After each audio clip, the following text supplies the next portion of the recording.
ഇന്ന് ലോക മാതൃദിനം.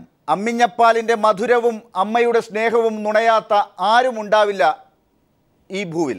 കൂണുപോലെ മുളച്ചു പൊന്തുന്ന വൃദ്ധസദനങ്ങൾ ഈ ദിവസത്തിൻ്റെ പ്രസക്തി വർദ്ധിപ്പിക്കുന്നു. കാരണം എനിക്കെല്ലാം അമ്മയാണ്. ശരിക്കും പറഞ്ഞാൽ എന്നെ പ്രസവിച്ച അമ്മ, പ്രസവിക്കാത്ത ഒട്ടേറെ അമ്മമാർ. ശരിക്കും എന്നെ വളർത്തിയത് എൻ്റെ അച്ഛൻ്റെ അമ്മയാണ്. 21ാമത്തെ വയസ്സിൽ വിധവയായി പോയ ഒരമ്മ 1.5 വയസ്സുള്ള ഒരു മകനെ വളർത്തിയെടുത്ത് ആ മകൻ്റെ ആദ്യത്തെ പുത്രനാണ് ഞാൻ. അതുകൊണ്ട് എൻ്റെ പെറ്റമ്മയ്ക്ക് എന്നെ വിട്ടുകൊടുക്കാതെ എന്നെ വളർത്തിയത് എൻ്റെ അച്ഛൻ്റെ അമ്മയാണ്. നമ്മളിപ്പോൾ മാതൃദിനം ആചരിക്കേണ്ടി വരുന്നത് എന്തുകൊണ്ടാണ്? ശരിക്കും പറഞ്ഞാൽ അമ്മമാരോടുള്ള ഒരു പരിഗണന അല്ലെങ്കിൽ ഒരു സ്നേഹം എവിടെയൊക്കെയോ അന്യമായി പോകുന്നു എന്നുള്ളത് കൊണ്ടാണ് അത് ഓർത്തെടുക്കാൻ വേണ്ടി നമുക്ക് ഇപ്പോൾ ഇത് ആചരിക്കേണ്ടി വരുന്നത്. 1908 മെയ് മാസം 2-ാം ഞായറാഴ്ച അമേരിക്കയിൽ ഇത് ആദ്യമായി ആരംഭിച്ചു എന്നുള്ളത് കൊണ്ടല്ല നമ്മളിപ്പോൾ ആചരിക്കുന്നത്. അമേരിക്കയിൽ പല ആചരണങ്ങളും നടക്കുന്നുണ്ട്. അതൊക്കെ ആവർത്തിക്കുകയല്ല നമ്മൾ ചെയ്യുന്നത്. ശരിക്കും നമ്മളിപ്പോൾ ഇത് നമ്മുടെ കാലത്തിനും നമ്മുടെ ജീവിതത്തിനും വളരെ പ്രസക്തമായി തീർന്നിരിക്കുന്നു. അമ്മയെ ഓർമ്മിക്കുക, അമ്മയെ ബഹുമാനിക്കുക. ഞാനിങ്ങനെ നാട് നീളെയുള്ള പാവപ്പെട്ടവർ ഞാൻ പറയുന്നില്ല, വൃദ്ധരായ ആളുകൾ താമസിപ്പിക്കുന്ന ഭവനങ്ങളിൽ പോകാറുണ്ട്. ചെല്ലുമ്പോഴൊക്കെ നമുക്ക് വല്ലാത്തൊരു മനസ്സിന് വല്ലാത്തൊരു വിഷമം ഉണ്ടാകുക. ഞാൻ അടുത്ത കാലത്തൊരു സ്ഥലത്ത് ചെന്നപ്പോഴേക്ക് ഞാനിങ്ങനെ നടന്നു പോകുമ്പോൾ എൻ്റെ പുറകിലിങ്ങനെ പിടിച്ചു വലിച്ചു. എൻ്റെ ഷർട്ടിൽ പിടിച്ചിട്ട് പുറയുന്നൊരു വലി. തിരിഞ്ഞു നോക്കിയപ്പോൾ ഒരു അമ്മയാണ്, ഒരു നരച്ച് തൊലിയൊക്കെ ഇങ്ങനെ ചുളുങ്ങിയിട്ടുള്ളൊരമ്മ. അപ്പോൾ അമ്മ ഇങ്ങനെ കൈ നീട്ടി.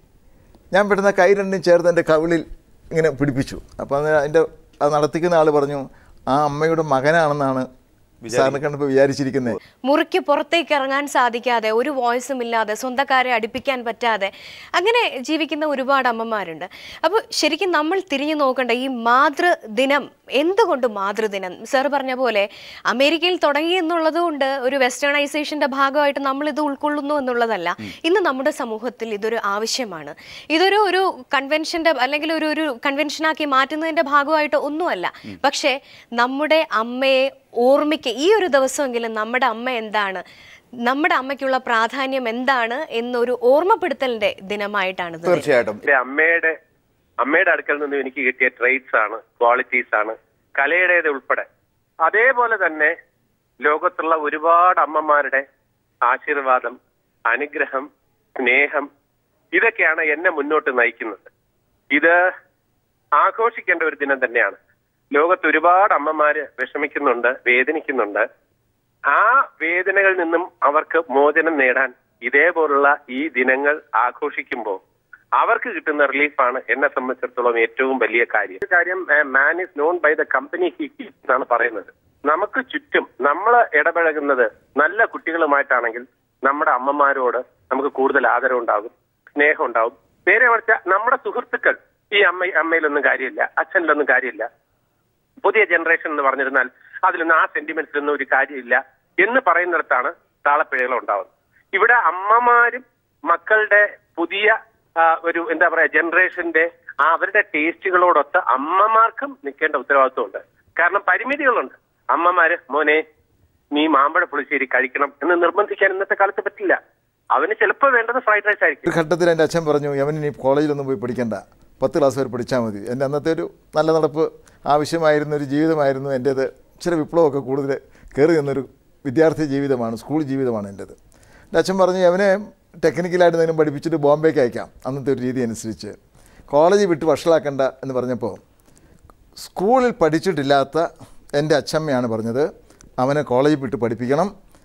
അപ്പോൾ അച്ഛൻ പറഞ്ഞു, അല്ല പൈസ തരില്ല. അപ്പം അമ്മ പറഞ്ഞു, അമ്മയ്ക്ക് ഇച്ചിരി സ്വർണ്ണാഭരണമൊക്കെ കുടുംബസ്വത്തായിട്ട് കിട്ടിയിട്ടുണ്ട്, അത് വിറ്റാണെങ്കിലും അവനെ ഞാൻ പഠിപ്പിക്കും എന്ന് പറഞ്ഞത് എൻ്റെ അച്ഛമ്മയാണ്. എൻ്റെ ഓരോ എഴുത്തും അല്ലെങ്കിൽ ലൈബ്രറിയിൽ നിന്ന് ഞാൻ കൊണ്ടുവരുന്ന പുസ്തകങ്ങൾ ഇംഗ്ലീഷൊന്നും അറിയില്ല, പക്ഷേ ഇംഗ്ലീഷ് പുസ്തകമാണെങ്കിൽ പോലും ഉറക്കെ വായിക്കണമെന്നും അത് മലയാളത്തിൽ അതിൻ്റെ ആശയം പറഞ്ഞു കൊടുക്കണമെന്ന് നിർബന്ധിച്ചത് എൻ്റെ മുത്തശ്ശിയാണ്. അമ്മയെ പറ്റിയിട്ട് അമ്മയുടെ ശൈശവ സ്വപ്നങ്ങൾ ഞങ്ങൾ മൺപാതകളായിരുന്നു. അപ്പോൾ ആ പ്രായത്തിൽ ആരംഭിക്കുന്ന അമ്മയോടുള്ള ഒരു ആഭിമുഖ്യം എന്ന് പറയുന്നത് സത്യം പറഞ്ഞാൽ വാക്കുകൾ കൊണ്ട് വർണ്ണിക്കാവുന്നതല്ല. വ്യക്തിപരമായി പറഞ്ഞാൽ ഞാനൊരു മോംസ് എന്നായിരുന്നു, അമ്മയുടെ മകനായിരുന്നു. അപ്പം എനിക്ക് അമ്മയുടെ അവസാന കാലഘട്ടങ്ങളിൽ അമ്മയോടൊത്ത് ഒരുപാട് ദിവസങ്ങൾ ഒത്തിരിക്കാനുള്ള പരമമായ ഭാഗ്യം ദൈവം തന്നു എന്നുകൂടെ. എൻ്റെ അമ്മ മരിച്ചു പോയിട്ട് ഇപ്പോൾ 2 വർഷമായി. ഈ ദിവസം എൻ്റെ അമ്മ മാത്രമല്ല എല്ലാ അമ്മമാരും ഞാൻ എനിക്ക് ഉള്ള ഒരു വലിയ പ്രശ്നം എന്താ വെച്ചാല് ഈ മദേഴ്സ് ഡേ എന്നൊക്കെ പറഞ്ഞ് വിശേഷിപ്പിക്കുന്നവരോട് മാനസികമായിട്ട് എനിക്ക് യാതൊരു യോജിപ്പില്ല. കാരണം അമ്മയൊന്നും ഓർക്കാൻ ഓർമ്മിപ്പിക്കുക എന്ന് പറയുന്നത് തന്നെ ഒരു സംസ്കാര ചുതിയാണ് സത്യം.